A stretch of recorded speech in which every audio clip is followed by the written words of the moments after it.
Honkai Star Rail is a game from Hoyoverse and is one of their latest attempts to ensure I cry myself to sleep at night for not being able to collect my favourite fictional anime characters. You may know them from the worldwide sensation Genshin Impact on my credit rating, but this is not Genshin Impact 2 or Honkai Impact 4th. This is a completely standalone game about travelling across the universe, saving different worlds like Space Canada, Space China, and Space Birmingham, featuring some of the most canonically straight women you can find in gaming.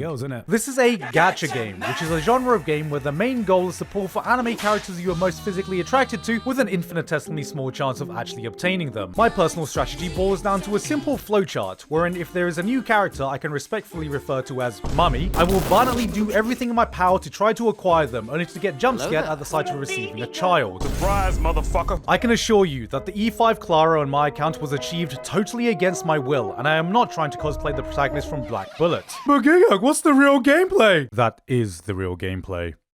And yet Star Rail has tacked on an entire bonus game on top of that, where you can gather a team of people, which in my case by complete coincidence all happen to be attractive women, travelling around the cosmos, taking it in turns, smacking each other with increasingly pretty animation, which is commonly referred to in the industry as turn-based combat. Where I get all the turns. As you can see here, my team I've named Weeaboo Mother's Day can do what I thought was a respectable amount of damage to get me through the story missions, and then you log into YouTube and find out there are people hitting enemies with a goddamn phone number. That's a lot of damage! Did I mention this video was sponsored by Honkai Star Rail? Because this video is sponsored by Honkai Star Rail. See, over the years, the Star Rail team have given me money to get addicted to their game, that I immediately pay back through in-game currency, thus creating a self-sustaining economy with more stability than the stock market in the past 5 months. But today, Hoyoverse have given me my most challenging task yet. Understanding all of Honkai Star Rail. See, Honkai Star Rail has one of the most expansive stories featuring intergalactic wars between cosmic gods, the entire plot of Starship Troopers with Kamen Rider, and the Lovecraftian nightmare creatures known as Twitch streamers that most people don't even know about, because in order to access this information it requires one feat that most gacha gamers are physically unable to do. Read. But as an ex-employee of the BBC with a master's in engineering, Hoyoverse can clearly see that my reading skills are unparalleled. The potentially cutthroat cohabitation In the beginning. and following the release of their biggest collaboration ever with Fate Stay Night Unlimited Blade Works that's out right now, I thought I'd take a page out of my Fate days and break down the entire Honkai Star Rail universe for newbies and veterans, because sometimes when you're playing the game and hear a sentence like Jing Yuan, one of the Arbiter Generals of the Cloud Knights and the Xianzhou Alliance on the Luofu, currently looking for disciples of Sanctus Medicus who are also trying to revive the Ambrosia. You might as well be speaking to me in wingdings, but today I'll explain everything like you have the IQ of March 7th, and by the end of this video you will see that Honkai Star Rail is shockingly uncomplicated. And I can assure you, this is the short version.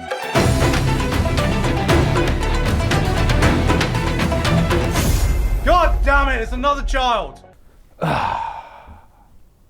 That's right. Steve Handjobs is back, bitches. Hello guys, it's been a while. Welcome to my second TED Talk where we talk about the Honkai Star Rail universe. Now before we fully dive into the story, there are a few core concepts everyone needs to know so that you can fully understand everything that's going on. Yes, I'm talking to you, dialogue skipper who lets every fight run in autoplay. I've definitely never done that myself. First and foremost, we have paths. But what is a path? I'm walking a path right now. No. In Honkai Star Rail, paths are totally different. See, they are these universal philosophical concepts that anyone can believe in and practice. That was a lot of big words for the average gacha player, so let me simplify it down for you. It's how you think, dummy. Let's say a person believes in preserving and protecting life. Well, they probably believe in the path of preservation. Get that, vegans? Oh, you hate conflict and think everyone should just get along? Well, harmony seems right up your alley. That's right. Paths are to weebs in the Star Rail universe what astrology is to white women. In-game, this translates to different gameplay mechanics. A preservation character, for example, probably means they have a lot of shielding and can tank a lot of damage. Abundance characters, well, there's your healers. And destruction characters, destroy. Shit, damn, this is getting really complicated. And in universe, anyone who practices a certain belief of any path is called a path strider. They walk that lonely road, the only road that they have ever known. I think I just quoted Green Day. And in rare cases, any one being who explores the concepts of their path in its entirety embodies the beliefs.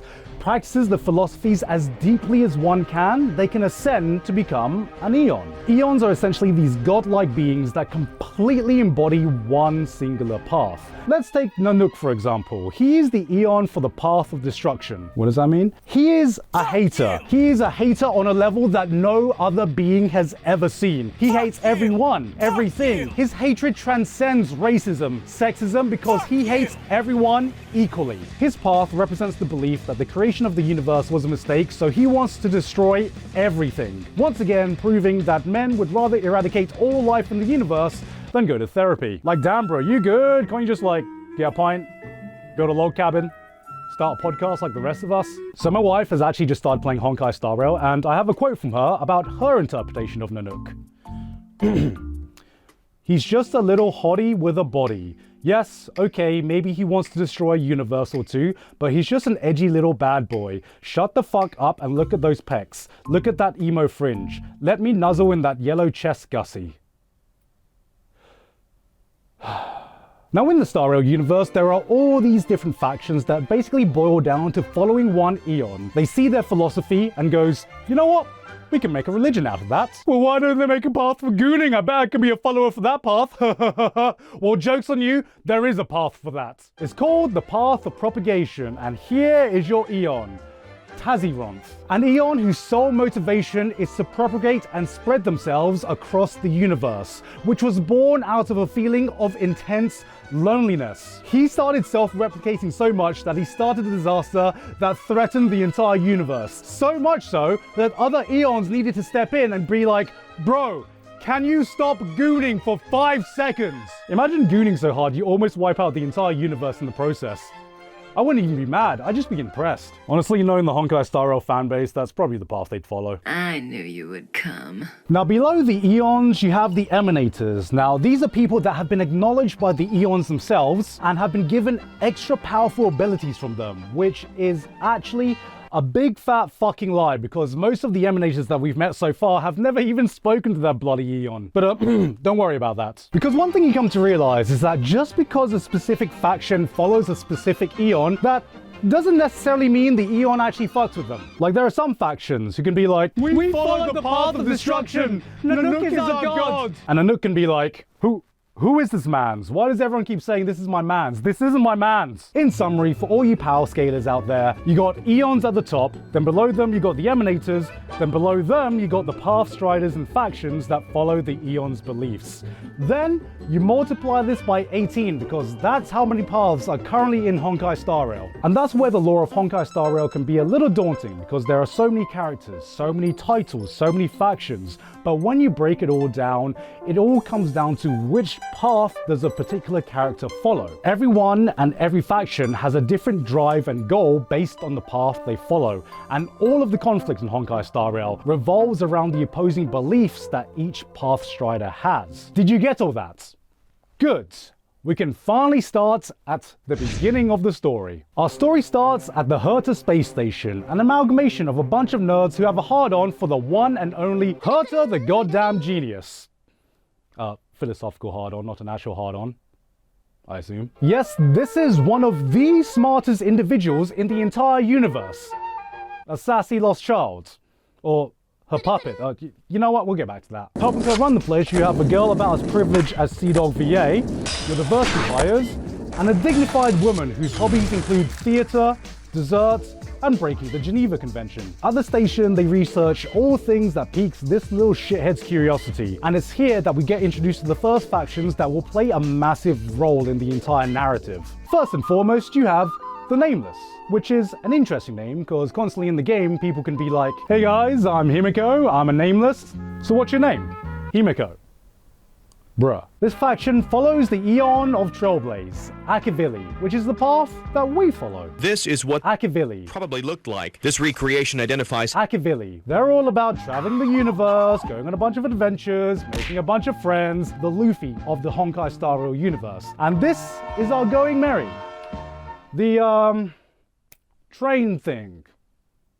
The Astral Express.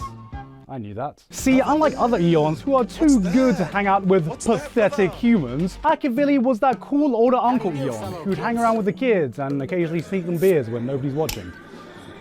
which I have no idea about. They were just a chill guy. So chill, in fact, that one day they mysteriously just fucked off. Nobody knows where they went.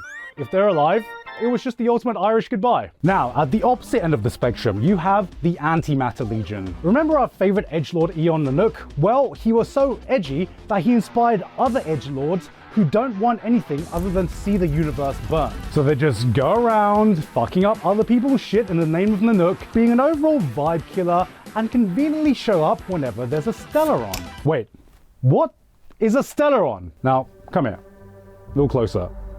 Listen up, because Stellarons are massively important throughout the entire story of Honkai Star Rail. I don't know. Look, all we're told is that they're these weird, mysterious things that pop up every now and again and bring disaster wherever they appear. Nanook loves them, probably because he has a hard-on for disasters, and his other name is the Cancer of All Worlds. Which leads us right here to our wildcard faction, the Stellaron Hunters. Why are they called the Stellaron Hunters? Because they hunt Stellarons. Innit? Right now we don't exactly know why we're hunting Stellarons, but what we do know is that one of the characters is named Kafka, and it's probably the sole reason you first put money into this game. Don't lie to me, I see the date of your transaction history. What's this? I'm getting word from my producer that we actually have footage of Star Rail fans reacting to Kafka's introduction. Let's have a look. Woof, woof, woof, woof, woof, woof, woof. Woof, woof. Ow! Jesus Christ, guys. I knew you would. And they actually kick off the events of this game because Herta, the goddamn genius Herta, thought it would be a great idea to leave a Stellaron hanging around somewhere on her station. And the game literally starts by Kafka breaking in and chest-fisting a Stellaron into an artificial body that awakens us, the Trailblazer. Yes, Kafka technically birthed us. That basically means that she is our mummy. Look guys, I don't make the rules, that's just the way it is. I'm just conveying to you the message Hoyoverse clearly wants us all to hear. This is literally the first thing you see when you wake up. And as a newborn, our first words were... This is also where we get to meet the current Astral Express crew, which is the crew that will be staying with us throughout the entire journey. First, we have Zumi's Incarnate, March 7th, who is, not exactly the brightest girl. She's the type of girl who tried to solve the issue of racism by running, but that might be because she was found in this huge block of ice Avatar style and has no memories of the life she lived before. So she decided to name herself after the date they found her. But Dad, I was born in September. Why am I named... Shut up, drunk New Year's party January 1st. Then there's Dan Hung, the brooding quiet kid who seems to have a mysterious past. I have another quote from my wife about Dan Hung. I tried zooming in closely, but as you can see, he is not very hung. So that was a fucking lie, but okay. He ain't no bad boy Nanook. Then of course you have the mum and dad of the Astral Express. Welt, who is actually a character for Honkai Impact 3rd but got lost there and woke up in the wrong game. And of course this person, which is Himiko, but not this Himiko. This is a totally different Himiko from Honkai Impact 3rd, which is different from this Himiko, who is Himiko from Honkai Gakuen 2. And this is him, Miko from Genshin Impact, no relation. And this of course is Saber, the only Saber in the Honkai universe. So far. A little bit of trivia, one of the Hoyoverse founders, Dewey's favorite character happens to be Misato from Evangelion, and his favorite character from every Honkai game just happens to be Himiko. Alright, so I see what you're putting down. So with the Stellaron stuck in us and no other memory of where we came from, what else is there to do but to join the Astral Express crew? Because if we choose not to, the game ends there. Our first stop is Jarilo-VI, a snow world stuck in a permanent ice age called the Eternal Freeze, leaving most of its landmass uninhabited save for a few settlements. Yes, it's Space Canada. Without the maple syrup. Here you can find legally distinct Joseph Joestar, legally distinct Ilya and Bazaka, and of course Zila and Bronya, who have a bit of a history. See, here they become really good friends, but not too good of friends, but just friends who bicker and fight sometimes, but they are still friends. Good friends. But this is unlike other incarnations in the Honkai verse in different games, when they are also friends. They kiss. Kissy friends. But here, in Star Rail, they are just friends. Now kiss. They're just friends. The main faction you're going to find on Jarilo-VI are the Architects, who are followers of the Eon of Preservation, Qlipoth. And they're all about building walls and getting other planets to pay for it. They're led by the Supreme Guardian Cocolia, who is whoa. Her daughter is actually Bronya, and they lead the last settlement of humanity, Belobog. But Belobog has its own bog, and that's called the Underworld, which is under the world of Belobog, where they stick all the poor and stinky people. I'm guessing it's mostly stinky people. Why? Fucking society, innit? And the Underworld is completely blocked off from the Overworld because society, innit? Life is hard down here. It's dark and dirty, and people have to make ends meet by becoming miners and wandering into the great mines to find valuable resources. Somewhere, a Minecraft YouTuber is getting really excited about the mines, I mean, not the miners. The main enemy types here you can find are vagrants. Vagrants. Grants. VA Grant? We'll just steal off the miners. Look, life is hard down there, okay? Who cares if we steal from a miner or two? You guys are murdering us by the millions. So to keep it from becoming a lawless underworld, a group called Wildfire run everything down here. And they're led by man, I don't know what system of government they have for electing leaders down here in Jarilo-VI, but I think they might be onto something. Things are certainly not optimal for Space Canada thanks to the Eternal Freeze, but life wasn't always like this. See, 1,000 years before the Eternal Freeze, Jarilo-VI was a prosperous place. Intergalactic civilizations start visiting Jarilo-VI hoping to get in contact with the natives. The Architects set up shop, opened a few Starbucks, and everyone lived in harmony. Until the Stellaron attacked. People started getting shook. Some pieced the fuck out, fearing the calamity it could bring, and this bad bitch named Melissa Rand starts building walls and settlements, because of course, the Antimatter Legion show up and are like, guys, come on, let us in. We promise we're not gonna destroy anything. Okay, that was a lie. Okay, we're joshing you. We're gonna do a little bit of destroying. Starting a 30-year-long war, pushing humanity to its brink. And in desperation, Alyssa Rand hits up the Stellaron and is like, hey, Mr. Stellaron, so can you, help us get rid of the Antimatter Legion? You can use any means necessary. By any means necessary. Yep. You do realize I'm a Stellaron, right? You know, bringer of calamity, destruction, disaster. What's the worst that could happen? Okay. So the Stellaron decides to turn the thermostat down a bit. The Antimatter Legion go, brrr, it's cold, I'm out of here. Congratulations, Alyssa, you've successfully repelled the Antimatter Legion. Yay! What's the catch? You've wiped out all other life and made this planet totally uninhabitable. Fuck. And thus begins the Eternal Freeze, until we show up. So what's the storyline of Jarilo-VI? Bitch be wildin'. We rock up in our space train, knock over some trash cans, kick some Antimatter Legion ass, and we're all like, don't worry guys, we're here to save you from the Stellaron. To which Cocolia replies, oh, you here to save us? Is that what I heard? Go to jail. Because little do we know, the Stellaron has actually been whispering in her ear, being like, psst, hey, wouldn't it be bants if you just, I don't know, destroyed the world and rebuild it anew? Oh my god. I love Code Geass! Boys, what are we saying? She a 10, but she wants to wipe out all life from the planet. So the entire storyline of this arc is just us trying to take down a mom who's gone a bit loop-de-loop. And it all comes down to one final showdown where everyone teams up. Nameless versus Stellaron. Mother versus daughter. Where we immediately get stabbed. Well guys, that's it. Game over. Pack it up. It's over. We made a choice, go fight against your fate.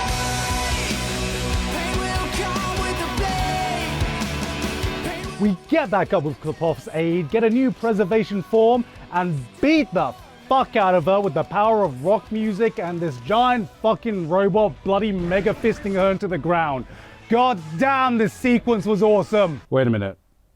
Oh man. Bronya, having killed Cocolia with her own hands, is left in tears, knowing she did the right thing, but still processing the death of her own Mum. Then March 7th comes in like, hey guys, wasn't that so fun? Let's go to the pub and grab a pint. The Celeron is sealed, Bronya becomes Supreme Guardian, the underworld is opened up, no more stinky people, and of course, Zila and Bronya continue being friends. Job done. Now we move on to Luofu. It's China. It's just China in space. Humans, furries, and scalies live in unison on these ships, with each ship housing different races and cultures with names I can barely pronounce. Here you can find people like Space Kongming, Kindergarten Death Battles, Sassy Lost Child version 2, Daniel, the cooler Daniel, and Blade, the embodiment of Black Air Force energy, literally saving up centuries of hatred, going around looking for just one thing. A way to die. And he looks like this. And he calls himself Blade. Bro is canonically hundreds of years old and hasn't mentally matured past the age of 14. Now for this story, we're just focusing on the Luofu. But it is just one of 6 ships, all together forming the Xianzhou Alliance, which can also be split up into different divisions run by different groups of people that sometimes have guilds within them, causing factions within factions within factions within factions within factions within... Meaning every character we meet here has a title about as long as your average light novel name, like they jack off every time Daenerys Targaryen introduces herself. It would take this entire video length just to break down every faction within this one ship.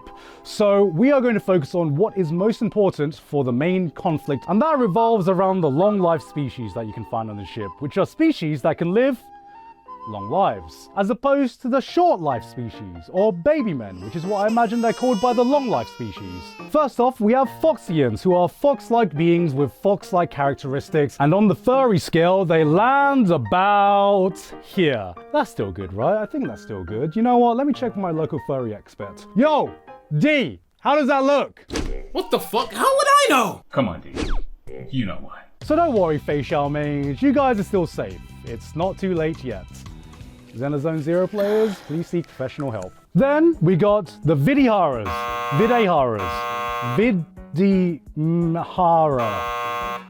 Vidimen. These are people with dragon-like characteristics who are functionally immortal. But instead of going through one long lifespan, they go through a cycle of rebirth, where after a certain age, they get reborn while their body gets repaired and lose all their memories, in a process the FBI calls Schrodinger's lolly, where characters can canonically be both 13 and 1300 years old at the same time. And lastly, we got the Xianzhou natives, who bring the main beef to this all-you-can-eat buffet. Many years ago, the Xianzhou Alliance traveled the stars to search for immortality, where they just happened to run into the Aeon of Abundance, Yao-Shi. Now Yao-Shi, she's a giving Aeon, maybe a bit too giving, but don't worry about this part of the title. She sees everyone turn up asking for immortality and she's like, you get immortality, and you get immortality, and you get immortality. What's this I'm holding in my hand? It's just, don't worry about it. So she plants this big ass tree called the Ambrosio Arbor that allows anyone who eats its fruits to become immortal. Yay for trees, guys! We love trees! But unfortunately for the Xianzhou natives, they get so much immortality and live for so long that eventually they fall into madness and the body mutates into this zombie tree-like thing that they call Mara Strike. And so once everyone realizes that immortality isn't everything it's cracked up to be, they all start to turn on this all-giving Aeon of Abundance. And it's like, fuck you, fuck everything you stand for, fuck all your followers, and fuck your stupid little arms. And look, I'm not gonna lie, I actually kind of feel bad for Yao-Shi. Like, aside from this, there was also a time when the Foxians were going through a famine on their planet. So in desperation, they ask Yao-Shi to give them some food. She plants so much food for them that eventually it spurs a population explosion that kills their ecosystem and destroys their planet. Like, when are people going to learn that her name is the Aeon of Abundance? Not the Aeon of, okay, just tell me when. Yeah, that's good. That's good. Okay, yeah, you can stop now. That's enough slices! Because in response to the immortality epidemic, everyone on the Luofu. who changes their path to the path of the hunt. Now, the path of the hunt is similar in philosophy to the path to destruction, but unlike Nanook, who is like, fuck everyone, the hunt is more like, fuck you, just you, fuck you in particular. Like the Eon of the Hunt, Lan is the self-proclaimed sworn enemy of abundance and will go around endlessly eradicating any followers of Yaoshi. Bro's got more generational hatred than Dio does for the Joestar lineage, and poor Yaoshi is just in the corner sitting down going like, guys, I don't mean to victim blame, but you literally did ask for it. So they commit a bit of casual deforestation, destroying this immortality granting trees because fuck trees, am I right? What the fuck have trees done? Supplying oxygen and immortality to people. Puh, I spit on you. So what's the Luofu storyline? It's this tree and a Stellaron. Because of course it's a Stellaron. We hear a rumor that there's a Stellaron on board the Luofu from Kafka, and you know what happens when Kafka goes fetch? We go, woof woof! And it seems like someone's gone and fucking done it by planting a Stellaron at the root of this tree, causing it to resurrect along with this deer tree thingy. But who could have done such a thing? Turns out, not everyone agrees that immortality is a bad thing, so they all gather together in secrecy, forming this weird-ass group called the Disciples of Sanctus Medicus, who looked at the way everyone was hating on Yaoshi and was like, I know Yaoshi, yeah, she crazy, man. She fucking sucks. God, I hate her guts. Can't let guy know I secretly fuck with this. Little do we know that there's a real mastermind orchestrating everything from behind the scenes. That's revealed to us at breakneck speed. Yep, it was a real plot twist. Someone got Thanos snapped out of existence. Alright, I'm gonna go watch some TikTok chiropractor videos now. You'll never be able to guess who it is this time, lads. That's right, the fucking Antimatter Legion are at it again. And this time is one of their head honchos, Fantilia, who is one of Nanook's emanators. And she takes the form of, god damn! Pretty sure Thanos had to clap for this one. Yes, this entire thing was just the Antimatter Legion trying to destroy the Luofu from within. And they would have gotten away with it too if it wasn't for Dan Heng, who is secretly a dragon person, because Dan Heng is actually the reincarnation of Dan Feng, the cooler Daniel, not to be confused with Dan Sung or Dan Dung, who also has a history with Blade, because they used to be really good friends, but not too good of friends. But according to some of the lore you can find in some of the relic sets, they were what you call bosom friends.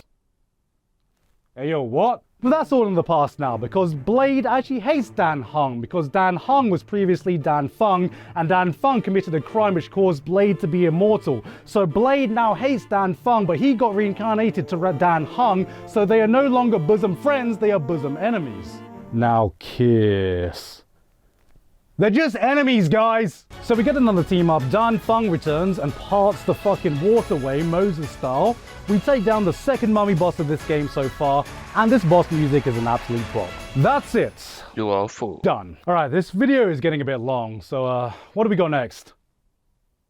Fuck my life. Welcome to Penacony, the land of festivities, where the game goes from just taking a few hours to complete all the story missions to a lot more. This world is the legally distinct Disneyland for people who look like this, bringing in the wealthiest and most privileged individuals from all around the universe thanks to its main attraction, the dreamscape. Tick-tock! Our friends awake and asleep. Welcome to... Fuck me, is that Tiki Mouse? The dreamscape is like if Inception and The Matrix had one big incestuous baby. It's a lucid dream world you share with all the other attendees there where anything is possible. Get blackout drunk without having a hangover? Go for it. Oh, that's just fucking Tuesday at Spoons, innit? Gacha! In your gacha game. Because spending your real life money wasn't enough. Not even fall damage can kill you, which would be relevant if Star Rail actually had a jump button. Here we'll run into people like Dr. L plus Ratio, the real gacha man. My little sister. My little sister can't be this cute. And just another totally normal cute anime girl here. Nothing to see here, guys. Just another cute wiped out to your collection. And of course, season 20 of my favorite Hoyoverse anime. Can a girl-girl friendship survive? Now kiss. I need an adult. This is also where we get introduced to a plethora of new factions because they've invited everyone under the sun to attend, so I'm going to try and keep this as fast as possible. Starting things off with one of the biggest factions in the Honkai Star Rail universe, the IPC. The IPC is like if the IRS, Amazon, and the S&P 500 came together and made one big incestuous baby. And don't ask why I keep saying incestuous baby, it's not that deep. It is the mega corporation of megacorporations, controlling all business transactions from across the universe. Its mere concept is enough to give Jeff Bezos the biggest morning wood of his life. They supposedly follow our old friend Clipoff, the Eon of Preservation, but the IPC believes, unlike the architects from Jarilo-VI, that they need one thing and one thing only to help Clipoff meet their goals. Money.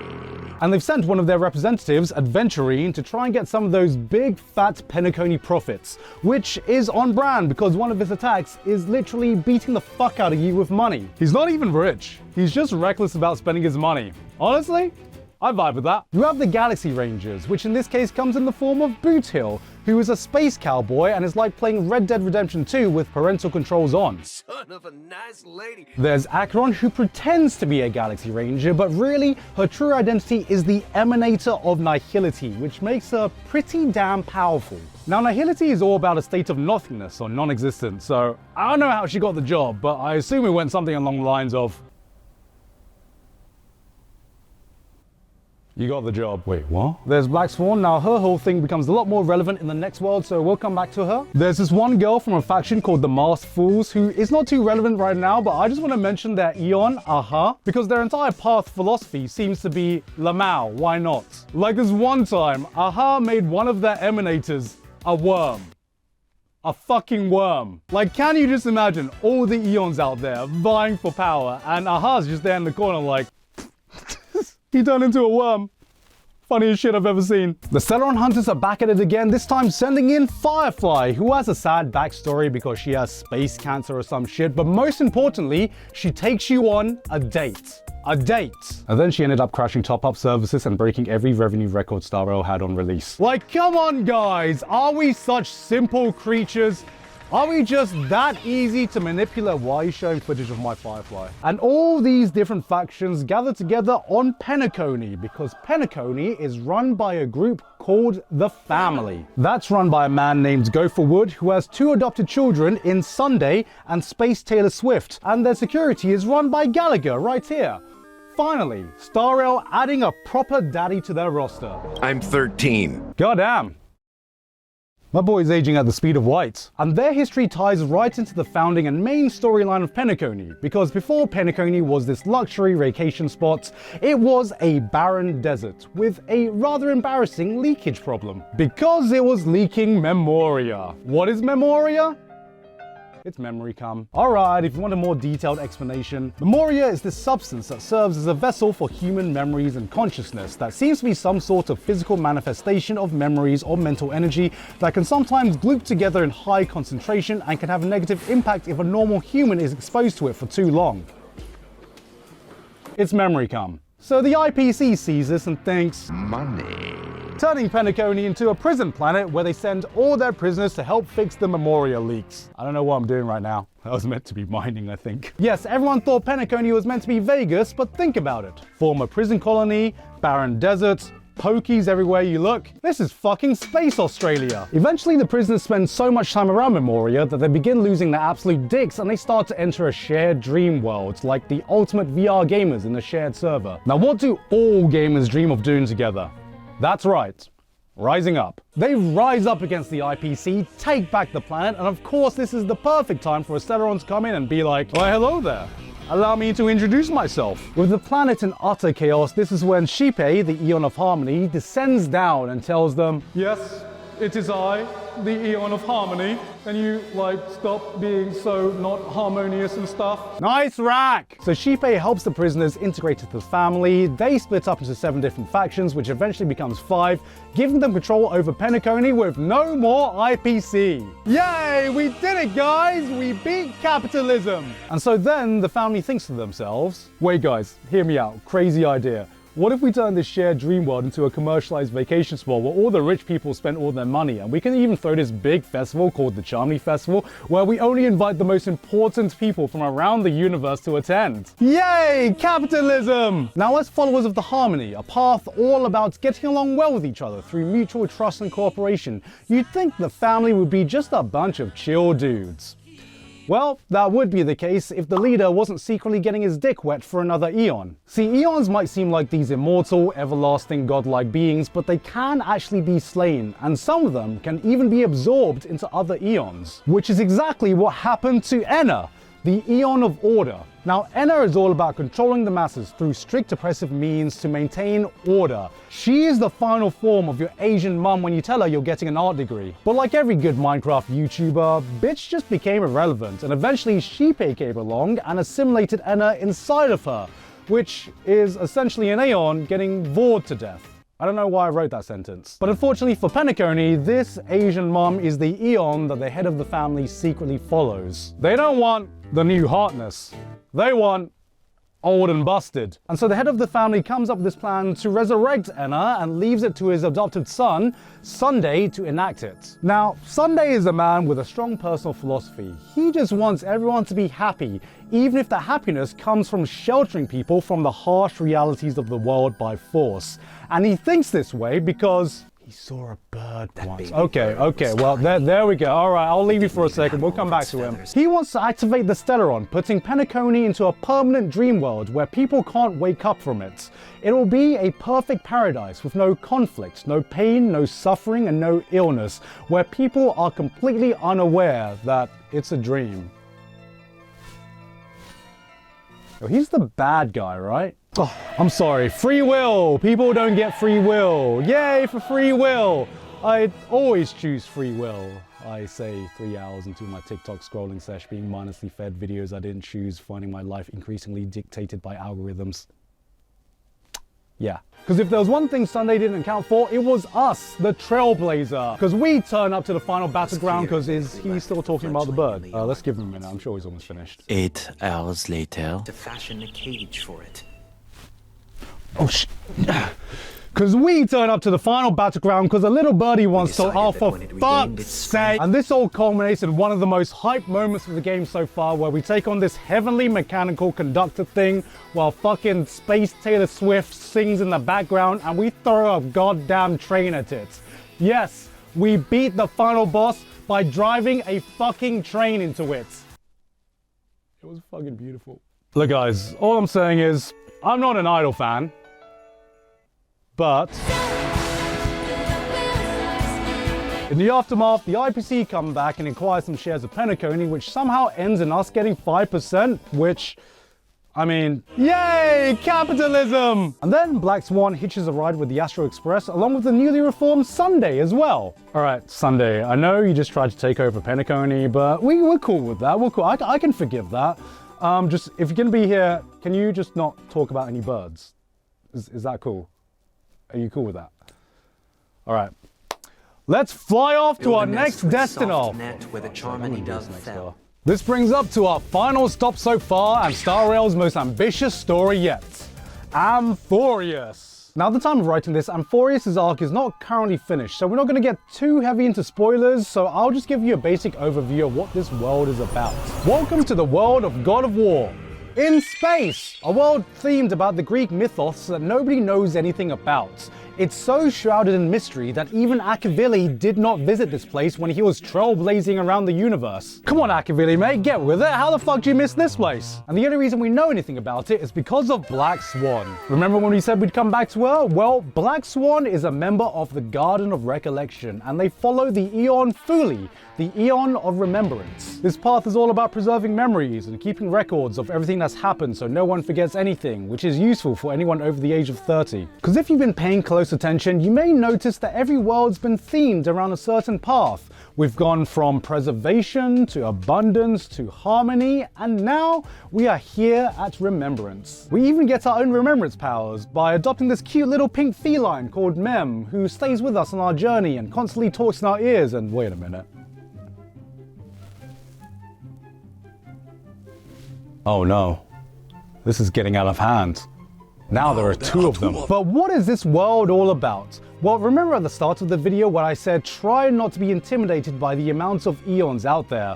Well, apparently that wasn't enough information, because Amphoreus has its own godlike beings that are not eons or emanators. They're called Titans, and they created the world of Amphoreus. And there are 12 of them! Oh God, by the end of this game, I swear, Star Rail's gonna have more mythology than actual mythology. All right, lock in, gang, because I'm gonna go over this pretty quickly.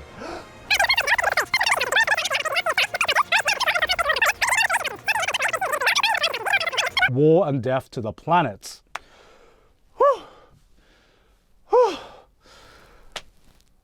All right, you get all that? No? No one was listening? Well, that's okay, because unless you actually want a deep dive on how each Titan's story ties into the world, all you really need to know is that all these Titans came from these things called core flames that was given to Amphoreus by an even higher god. Who is this higher god? I don't know. I'll never tell. XOXO, Gossip Girl. I don't actually know. The most notable Titan you should be aware of, though, is Kefle, the world-bearing Titan, who created the humans of this world and is the site of humanity's last stronghold. Because everything was chill until the Black Tide came along and fucked everything up. Wait, it's the Black Tide this time and not a Stellaron? That can't be right. Stellaron!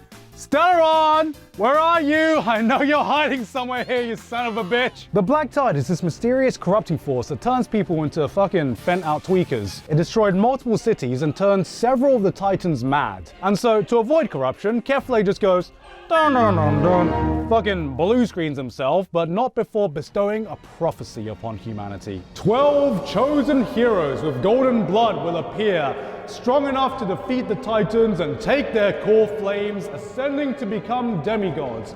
Only then will humanity come to a new era of prosperity. I don't know why I said come. These heroes will be known as the Amphoreus 5-star units.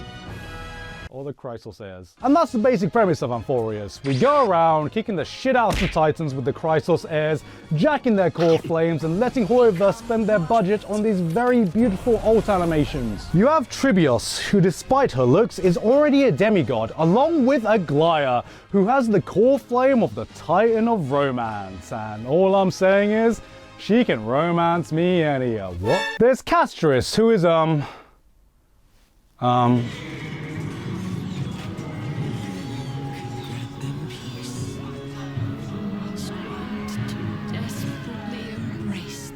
she's okay. Nothing much to say about her story, actually. And of course, you have Mighty and Phynon. Mighty, who is an Angie boy, who I swear to God is trying to compete with Sung Jin Woo for Aura Farmer of the Year.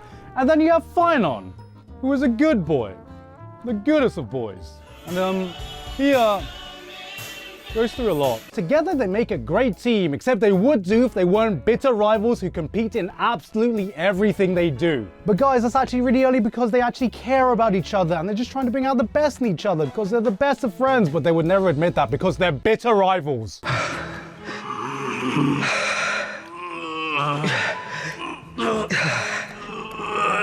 You know, I would say now kiss, but I'm pretty sure they already kiss each other goodnight. And that's the setup for Amphoreus in a nutshell, which is the bare bones surface level explanation for all the things hiding underneath this world. I will say there have been some developments in the overarching story arc, but what I will say is that compared to previous arcs, the setup and execution is actually far more straightforward than what we've seen in Star Rail before. We are just over halfway through the story arc right now, and I will say, as an aside, it is actually shaping up to be my favorite Star Rail story arc and world so far.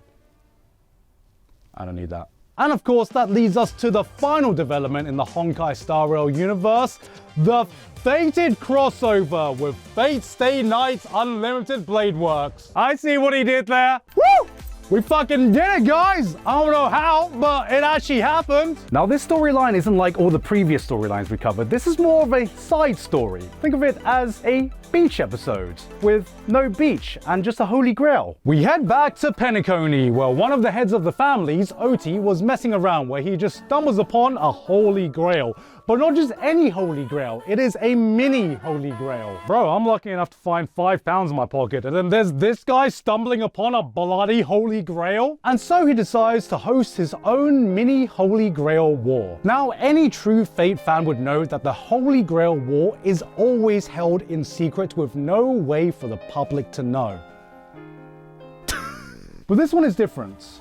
OT holds a public Holy Grail war and I assume charges people more than your average influencer boxing match to watch the bloodbath unfold. 4 summon famous people from Penacony, where some of them mess up and accidentally summon some familiar faces from a different universe. Wait, wrong universe, wrong universe! As one of the masters, the Trailblazer accidentally summons the King of Knights themselves, Saber. Adventurine somehow summons Archer, and of course, Boot Heel gets our favorite son of a nice lady, Lancer, who is alive. And Berserker's master and servant is OT? He's Berserker's Star Rail's master and servant? But we have Berserker right over there. And that's it!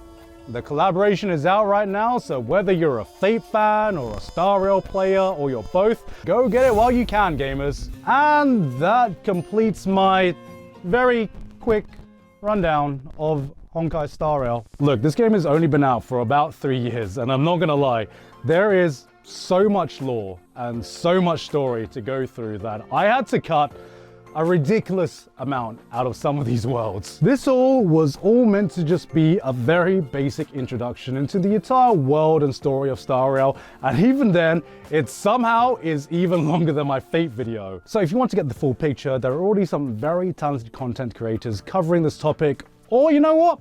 You can just go play the game yourself. Because while this is the short version, I will categorically say this now, that there will never be a long version from me. But who knows what the future holds. Hey guys, hope you enjoyed that video. Once again, thank you very much to Hoyoverse for sponsoring today's video. You can check out the Honkai Star Rail Fate collab right now by clicking that link in the description to check it out for yourself. But guys, extra add-on, I am doing a one-time only theater premiere for my anime, Ban. It is going to be on the 24th of August at 6 p.m. at the Grand Cinema Sunshine Ikebukuro in Japan. I'm excited, but very nervous to show you guys what I've been working on. So if you want to join me for what is possibly the biggest night of my career so far, you can get tickets at barnpremiere.peatrix.com. Links in the description below as well. But yeah, even though this was a sponsored video, this took a lot of work. Way more work than any of my usual videos. So I want to give a quick shout out to my editing team and just my team in general for helping me make this video. There is absolutely no way I could have done this by myself or with just one person. As you can hopefully tell, even though this was a sponsored video, they put their everything into this, and I think they earned a much needed break. And guys, just a quick update, the seasonal summer anime in a nutshell video will be a little bit late this season because I've been kind of busy working on this mega project and also working on another mega project, which is an anime. So I apologize for that video coming a little bit later this season, but it is still coming. I knew you would come. Anyway though, that's been it from me for today. I've been Gigguk, and I'll see you all next time.